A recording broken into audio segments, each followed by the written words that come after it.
ಕೆಲಸ ಮಾಡೋನು ಸೂಜಿ ಕೆಲಸ ಮಾಡೋನು ಹಂಗೆ ಇದೀವಿ. ಅವು ರೊಕ್ಕನೂ ಓದತ್ತೆ, ಆ ಮನುಷ್ಯರು ಚೆನ್ನಾಗಿ ಆಗೋದು. ಇನ್ನೂ ಸ್ವಲ್ಪ ಬೇರೆ ಸಮಸ್ಯೆ ಆಗ್ತವೆ. ಹಂಗೆ ಆಗಿ ಭಾಳ ವೀಕ್ ಆಗಿದ್ದೆ. ನನಗೆ ಮನಸ್ಸಿಗೆ ಅವಾಗ ಅನಿಸಿತ್ತು, ನಾನು ಭಾಳ ದಿನ ಬರ್ತಕ್ಕಿಲ್ಲ ಎಷ್ಟೋ ದಿನ ಇದಕ್ಕೆಲ್ಲ ಸುಗ್ಗಿಯಾಗೇನ ಇದಕ್ಕೆಲ್ಲ ಅನ್ಕೊಂತಿದ್ದೆ. ಅವಾಗ ನಮಗೆ ಧ್ಯಾನ ಪರಿಚಯ ಆಯಿತು. ಹೋಗಿ ಹಿಂಗೆ 41 ದಿನ ಮಂಡಲ ಧ್ಯಾನ ಅಂತೇಳಿ ಇಟ್ಟಿದ್ರು ಸ್ಕೂಲಾಗೆ. ನಾವು ಎಲ್ಲ ಧ್ಯಾನಕ್ಕೆ ಹೋಗೋಣ ಅಂತೇಳಿ ಜಾಕೆಟ್ ಮಾಡ್ಕೊಂಡು ಮೈ ತೊಳ್ಕೊಂಡು ಹೋದ್ವಿ. ನಾವು ಫ್ರೆಂಡ್ಸ್ ನಾವು ಹೋಗಿ ಹಿಂಗೆ ಧ್ಯಾನ ಕುಂದಿರ್ಸಿದ್ರು. ಕುಂತ್ಕಪ್ಪ ಧ್ಯಾನ ಮಾಡೋ ಚೆನ್ನಾಗಿ ಆಗ್ತದೆ ಅಂತ ಹೇಳಿದ್ರು. ಅವಾಗ ಕುಂತ್ಕೊಂಡು 1 ಗಂಟೆ ಧ್ಯಾನ ಮಾಡಿದೆ.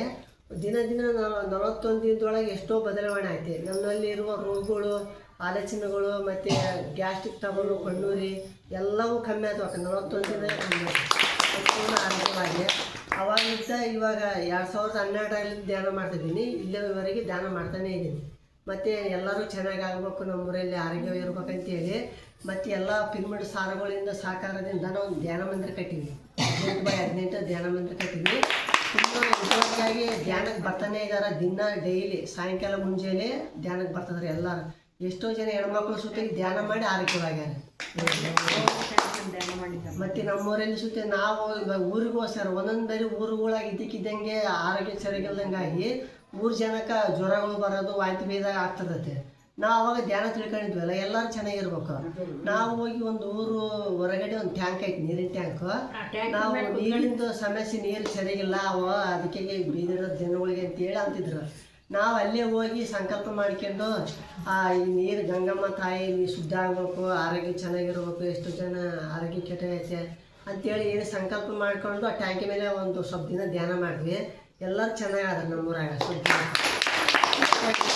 ಮತ್ತು ನಮ್ಮೂರಲ್ಲಿ ಮನೆಗೆ ಯಾರ ಮನೆಗೆ ಆರೋಗ್ಯ ಸರಿಗಿಲ್ಲ ಅಂದರೆ ಈ ಥರ ಅಜ್ಜವ್ರ ಮನೆಗೆ ಬರೋಕ್ಕಾಗ್ತದೆ ದೂರದಿಂದ. ಅವ್ರ ಮನೆಗೆ ಹೋಗಿ 41 ದಿನ ಧ್ಯಾನ ಮಾಡಿವಿ. ಅವರು ಸುತ್ತಾಗಿ ಆರೋಗ್ಯವಾಗ್ಯಾರ. ಇದುವರೆಗೆ ಧ್ಯಾನ ಮಾಡ್ತಾನೆ ಇದ್ದಾರೆ. ಮನೆಯಲ್ಲಿ ಧ್ಯಾನ ಮಾಡ್ತಿದ್ವಿ, ಅವ್ರ ಮನೆಗೆ ಹೋಗಿ ಧ್ಯಾನ ಮಾಡೋ ಹೋಗಿವಿ. ಒಬ್ಬ ಅಮ್ಮಗೆ ಇಂತೆಲ್ಲ ಆಪ್ರೇಷನ್ ಮಾಡೋದು, ಗಂಟ್ಲ ಆರೋಗ್ಯ ಸರಿಗಿಲ್ಲ, ಬರೀ ಗಂಜಿ ಕೊಡ್ಬೇಕು ಆಯಮ್ಮ.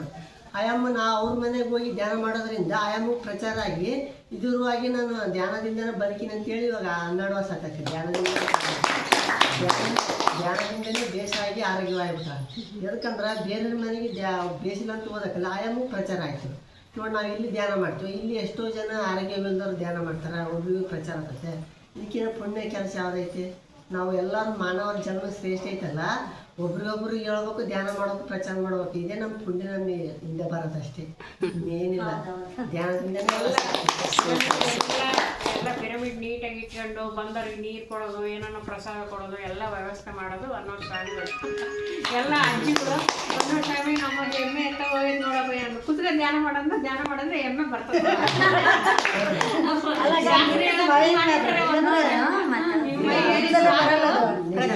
ಅಕ್ಷರ ಸತ್ಯ, ಅದೇನೋ ಒಂದು ಯೋಗಿ ಆತ್ಮ. ಮತ್ತೆ ಧ್ಯಾನ ಕೊಡ್ತಲ್ಲ ಅಜ್ಜಿಗೆ, ನಮ್ಗೆ ಎಣ್ಣೆ ಕಾಲದಾಗ ಬಿಡೋದಪ್ಪ ಬಂದೇ ಇಲ್ಲ, ಎಲ್ಲ ಸುತ್ತ ಹುಡುಕ್ಯಾಡತ್ತೆಲ್ಲ ನಮ್ಗೆ ನೇರ್ಕೆಲ್ಲ. ಅವನಿಗೆ ಧ್ಯಾನ ಮಾಡ್ತಾಯಿದ್ದೆ, ಏನೇನು ಸಂಕಲ್ಪ ಮಾಡ್ತೀನಿ ಎಮ್ಮೆ ನಿನ್ನ ಗ್ಯಾರಂಟಿ ಬರ್ತದೆ ಅಂತಂದೆ. 2ನೇ ದಿನದಾಗ ಎಮ್ಮೆ ವಾಪಸ್ ಮಾಡೋದು. ಕೇಳಲ್ಲ, ಅದು ಪಕ್ಕದ ಊರೇ ಕಟ್ಟಕ್ಕೆ ಮತ್ತೆ ಬರ್ತದಮ್ಮ.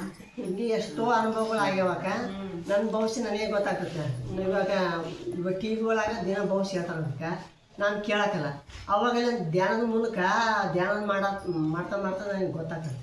ಅಂದ್ರೆ ನಾನು ಇವತ್ತು ಯಾವ ಸ್ಥಿತಿ ಇರುತ್ತೆ, ನನಗೆ ಏನೇನು ಸಿಗ್ತೈತೆ ಇವತ್ತು ಧ್ಯಾನ ಪ್ರಚಾರ ಮಾಡೋಕ್ಕೆ ಬಂದ್ರೆ ಇದೆಲ್ಲ ನನಗೆ ಮನೇನೇ ಧ್ಯಾನದಾಗ ಗೊತ್ತಾಗುತ್ತೆ. ಧ್ಯಾನದಲ್ಲಿ ಎಲ್ಲ ಲಾಭ ಐತೆ. ನಮ್ಮ ಜೀವನದ ಬಗ್ಗೆ ನಮ್ಮ ಹೊಲದಾಗ ಬೆಳೆ ಬೇಕಲ್ಲ, ಧ್ಯಾನ ಮಾಡ್ತೀವಿ, ಅದನ್ನು ಗೊತ್ತಾಗುತ್ತೆ. ಆರೋಗ್ಯವೂ ಸಿಗ್ತತೆ. ಮತ್ತು ಆತ್ಮಕ್ಕೆ ಶಕ್ತಿ ನಮ್ಮ ಒಳಗಡೆ ಎಷ್ಟೈತಿ. ಪರಮಾತ್ಮ ಇವಾಗ ಕೃಷ್ಣ ಸ್ವರೂಪ ಹೆಂಗೆ ತೋರಿಸ್ತಾನೆ, ನಮಗೆ ತಕ್ಕಂಗೆ, ನಮ್ಮ ಧ್ಯಾನ ಶಕ್ತಿ ತಕ್ಕಂಗೆ ನಮಗೆ ನಮ್ಮ ಪರಮಾತ್ಮ ಸುತ್ತಿಗೆ ಆ ಶಕ್ತಿ ತೋರಿಸ್ತಾನೆ. ಇವಾಗ ಬೆಳೆಯೋದಾಗಲು, ನಮ್ಮ ಆರೋಗ್ಯ ಬಗ್ಗೆ, ನಮ್ಮ ಕುಟುಂಬದಾಗ ಯಾರಿಗೆ ಏನಾಗ್ತದೆ, ನಮ್ಮ ಇವಾಗ ಪ್ರಯಾಣ ಮಾಡ್ತಿರ್ತೀವಿ, ನಮಗೆ ಪ್ರಯಾಣದಲ್ಲಿ ಏನೋ ತೊಂದರೆ ಇತ್ತು, ಅದು ಧ್ಯಾನ ಶಕ್ತಿ ಅದು ನಮಗೆ ಕಾಪಾಡ್ತೈತೆ. ಅಂದರೆ ಒಂದು ದೇವ್ರ ಮಂತ್ರದಿಂದ ಆಗ್ಬೋದು, ಯಾವುದೋ ಒಂದು ಶಕ್ತಿ ನಮ್ಮನ್ನು ಕಾಪಾಡುತ್ತೆ. ಅಂಥವು ಎಷ್ಟೋ ಅನುಭವಗಳು ನನ್ನ ಜೀವನದಲ್ಲಿಲ್ಲ. ಒಟ್ಟು ಧ್ಯಾನದಿಂದನೇ ಇಷ್ಟೆಲ್ಲ ಆಗಿದೆ. ಒಂದು ಹಳೆಯ ಮನೆಗೆ ಕೂತ್ಕೊಂಡು ಧ್ಯಾನ ಮಾಡನೆ ಲಕ್ಷ್ಮೀ ದೇವಿ ಬಂದಾಳೆ, ಗಲ್ ಅಂತಂದ್ರು. ಯಾರಮ್ಮ ನೀನಂದ್ರೆ ನಾನು ಲಕ್ಷ್ಮೀ ದೇವಿ. ಯಾಕೆ ಬಂದಿ ಅಂದರೆ ನೀನು ದುಡ್ಡು ಕೊಡೋಕೆ ಬಂದಿದ್ದೀನಿ. ಬೇಡಮ್ಮ ನನಗೆ ದುಡ್ಡು. ಎಲ್ಲಿ ಯಾವಾಗ ಎಲ್ಲಿಗೆ ಹೋತನ್ ರೆಡಿ ಆತನೋ ಅದು ದುಡ್ಡು ಅದು ಹೆಂಗೋ ಪ್ರಕೃತಿ ಹಂಗೆ ಒದಗಿಸ್ಕೊಡ್ತದೆ ಅವು. ಅದು ಇವೆಲ್ಲ ಯಾಕೆ ಹೇಳ್ಬೇಕಂದ್ರೆ ಆ ಹುಡುಗನ ದೊಡ್ಡತನ ದೊಡ್ಡಸ್ತಿಗೆ ಅಂತ ಯಾರು ಅನುಭವಗಳು ಹೇಳಲ್ಲ, ನಿಮಗೆ ಸ್ಫೂರ್ತಿ ಬರಲಿ ಅಂತ. ಧ್ಯಾನದಾಗ ಇಷ್ಟು ಅದ್ಭುತ ಶಕ್ತಿ ಐತೆ. ವಿವೇಕಾನಂದ ಹೇಳ್ತಾನೆ, ಪ್ರತಿಯೊಬ್ಬ ಅಂತರಂಗದಲ್ಲಿ 18 ಪ್ರಪಂಚ ಆಳಷ್ಟು ಶಕ್ತಿ ಐತಂತೆ. ಅದಕ್ಕೆ ಅದನ್ನ ತಿಳ್ಕೊಂಡ್ರಿ. ಹೆಂಗ್ ತಿಳ್ಕೊಂಡ್ರೆ ಕಣ್ಣು ಮುಚ್ಕೊಂಡು ಉಸಿರಾಟನ ಗಮನಿಸಿ ಸುಮ್ಮನೆ ಶಾಂತವಾಗಿ ಕುತ್ಕೊಂಡ್ರೆ ಏನು ಬೇಕಂದ್ರೆ ಫಸ್ಟಿಗೆ ಏನು ಬೇಕಂದ್ರೆ BP ಶುಗರ್ ಯಾವ ಥರದಿಲ್ಲಂಗೆ ನಾವು ಪ್ರಶಾಂತವಾಗಿದ್ರೆ ಅವು ನಮ್ಮ ಹತ್ರಕ್ಕೆ ಬರಲ್ಲ. ಸುಮ್ಮನೆ ಇಷ್ಟಕ್ಕೂ ಇವಾಗ ಹೋಗ್ತೀವಿ, ಒಂದು ಆಟ ತಪ್ಪೋಯ್ತು, ಅಯ್ಯೋ ಆಟೋ ಮಿಸ್ ಆಯ್ತು ಇನ್ನೊಂದು ಬರುತ್ತೆ. ಬೇಗ ಬರುತ್ತೆ. ಹಂಗೆ ಏನೇ ಸಮಸ್ಯೆ ಬರಲಿ ಈಸಿಯಾಗಿ ತಗೊಳ್ಳೋ ಕೆಪಾಸಿಟಿ ಬರುತ್ತೆ ಮನುಷ್ಯ. ಅದು ಆಯ್ತಾ ಇನ್ನೊಂದು ಬಂತು. ಇಲ್ಲದ್ರೆ ಖಾಲಿ ಶಕ್ತಿ ಕೊಟ್ಟನಲ್ಲ ದೇವರು. ಕಾರು ಲೇదని బాధపడవద్దు ಕಾಳುಣ್ಣಯನಿ ಸಂತೋಷಿಂಚು ಅಂತಂದು ನಮಗೆ ಭಗವಂತ ಈ ಅದ್ಭುತ ಶಕ್ತಿ ಕೊಟ್ಟಾನೆ. ಅದಕ್ಕೆ ಎಲ್ಲರೂ ಇದನ್ನ ಉಪಯೋಗಿಸಿ ಹೇಳ್ರಿ. ಪೆನಮ್ನಲ್ಲಿ ಎಲ್ಲ ಹೋಗಿದ್ವಿ, ಎಲ್ಲರೂ ಏನು ಕೇಳಿದ್ರು ಮನೆಗೆ, ಮೇಡಮ್ ನಿಮಗೆ ಸಂಬಳ ಕೊಡ್ತಾರೆ ನಂಗೆ. ಸಂಬಳ ಯಾರು ಕೊಡಲ್ಲ, ನಮಗೆ ಒಳ್ಳೇದಾಗೈತೆ, ನಮಗೆ ಒಳ್ಳೇದಾಗೈತೆ, ನಾವು ಒಳ್ಳೇದಾಗಲಿ ಅಂತ ಅಲ್ಲ ಮಾತು ಬರ್ತಾರ. ಬಳ್ಳಾರಿಯಿಂದ ಬರ್ತಿದ್ರಲ್ಲಮ್ಮ, ಯಾರು ಒಂದ್ಲಿ ನಮಗೆ ಬಸ್ ಚಾರ್ಜ್ ಕೊಡ್ರಿ ಅಂತ ಕೂಡ ಯಾರು ಕೇಳೇ ಇಲ್ಲ. ನಾವು ಯಾರಿಗೂ ಕೊಟ್ಟೇ ಇಲ್ಲ. ಇದು ಫ್ರೀ ಹೇಳ್ಬೇಕು ನಾವು. ನಮಗೆ ಸಂತೋಷ ಐತೆ. ನೀವು ಕೂಡ ಇದನ್ನ ಖುಷಿ ಅನ್ಸ್ರಿ. ನಿಮಗೆ ಎಷ್ಟು ಇವಾಗ ಚಿಲುಮೆ ಇರ್ತದಲ್ಲ, ನೀರಿನ ಚಿಲುಮೆ ಫಸ್ಟ್ ನೀರಿಗೆ ಬರ್ತಿರ್ತದೆ. ಚಿಲುಮೆ ತೆಗ್ದಂಗೆಲ್ಲ ಅವು ನೀರು ಚೆಲ್ಲಿದಂಗೆಲ್ಲ ಹೊಸ ನೀರು ಬರ್ತಾ ಇರ್ತವೆ. ಇವಾಗ ಧ್ಯಾನದ್ದು ಹೇಳ್ತಾ ಇದ್ರೆ ಮತ್ತೆ ಹೊಸದು. ಇವಾಗ ಮಾತಾಡ್ತಾ ಇರೋದು ನನ್ನ ಹೆಸರು ಪದ್ಮಾವತಿ, ನಾನಲ್ಲ, ಒಳಗೆ ಒಬ್ರು ಮಾಸ್ಟರ್ ಎಂಟ್ರ್ ಆಗ್ತಾರಂತೆ ಧ್ಯಾನದ. ಯಾರೇ ಮಾತಾಡಲಿ ಅವರು ನುಡಿಸಂತ ನುಡಿಗಳು ಇದು ಹಂಗೆ. ಅದಕ್ಕೋಸ್ಕರ ಎಲ್ಲ ಅದ್ಭುತ ಶಕ್ತಿ ಇದು. ಹೆಂಗಮ್ಮ ಅಂದರೆ ಮಾಡ್ತಾ ಮಾಡ್ತಾ ಉಗುಳ್ತಾ ರೋಗ ಆಡ್ತಾ ಆಗ ಅಂತ ಹೇಳ್ತಾರಲ್ಲ, ಅದೇ ನೀವು ಮಾಡ್ದಂಗೆಲ್ಲ ಎಷ್ಟು ಅದ್ಭುತ ಐತಲ್ಲ ಅಂತಂದು ಅಷ್ಟೊಂದು ಖುಷಿ ಬರ್ತದೆ. ಎಂತೆಂಥ ಕಾಯಿಲೆಗಳೆಲ್ಲ ವಾಸಿ ಮಾಡ್ತಿದ್ದಾರೆ. ಒಬ್ಬಾಯಿ ಮಾತ್ರ ಶ್ರವಣಬೆಳಗೊಳ ಧ್ಯಾನಕ್ಕೆ ಬಂದಿದ್ದ ಅಮ್ಮ, ಅವ್ರಿಗೂ ಅದು ಎಮ್ಮೆ ಭಾಳ ಹಿರಿತಿತ್ತಂತೆ. ಬೇರೆಯವ್ರನ್ನೆಲ್ಲ ಹಿಡಿದು ತೊಂದರೆ ಮಾಡಿಬಿಡತ್ತೆ. ಅದು ಹಾಲು ಚೆನ್ನಾಗಿ ಕೊಡ್ತತೆ. ಆದಪ್ಪ ಇದು ದಿನ ಒಂದು ರಗಳೆ ತಂದ್ರೆ ಜನ ಪಾಪ ಇವ ಸುಮ್ಮನೆ ಹಿಂಗಿದ್ದು ಹುಡುಗನ ಎತ್ತಿ ಹಾಕಿದ್ರೆ ಏನು ಮಾಡ್ಬೇಕು? ಯಾರ್ದಾಗಲಿ ಜೀವತೆ ಅಲ್ಲಿ ಎತ್ತಮ್ಮ ಯಜ್ಞ ಮುದ್ದೆ ಹಂಗೆ ಎಲ್ಲ ಇದು ಮಾಡ್ತಿತ್ತಂತೆ. ಇದು ಸುಮ್ಮನೆ ಎಮ್ಮೆ ಕೊಟ್ಟರೆ ಚೆನ್ನಾಗಂತೆ. ಗಂಡಿಗೆ ಇಷ್ಟಿಲ್ಲ ಕೊಡೋದು.